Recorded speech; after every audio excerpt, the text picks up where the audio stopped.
So this prototype is what we're going to be using to illustrate how you arrive at the pattern for a bag, right? So this is just merely a carton that I have just put handle. And what does it now look like? A bag. So we now have the front, the bottom, we have the back, we have our side 1, and then we have our side 2, and we have the place by which we can access and put things inside or bring things out.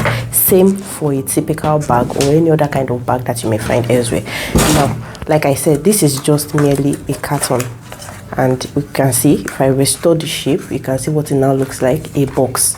This is a soap carton. So if we remove the handle, what do we have? A carton. Okay, so we are breaking down the concept of a bag to its lowest parts. So what we now have is a box, but if we do some things to it, if we add some things and put some things to it, it will turn into a bag. So how do you draft pattern for this? We are going to dismantle this in order to get our pattern formula. So you can break this down whichever way you want, but this, I'm going to be cutting it into 2. So I'm cutting the side in half, and this is what we would have.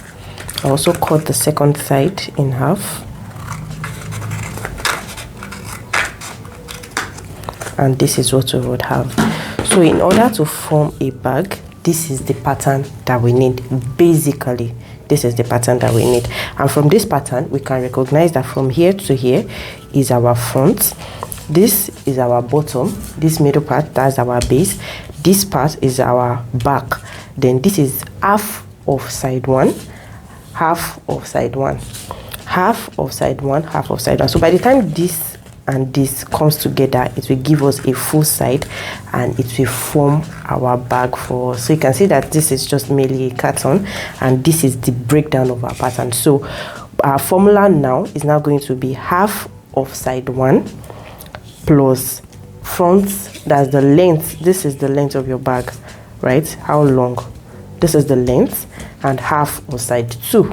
Side 1, side 2, side 1, side 2. So when side 1 comes together, it will form a full side. So that is our formula. Half of side 1, length of the back, half of side 2. Then this part is going to be base, and that means there has to be nothing here. So now let's transfer this into a pattern paper.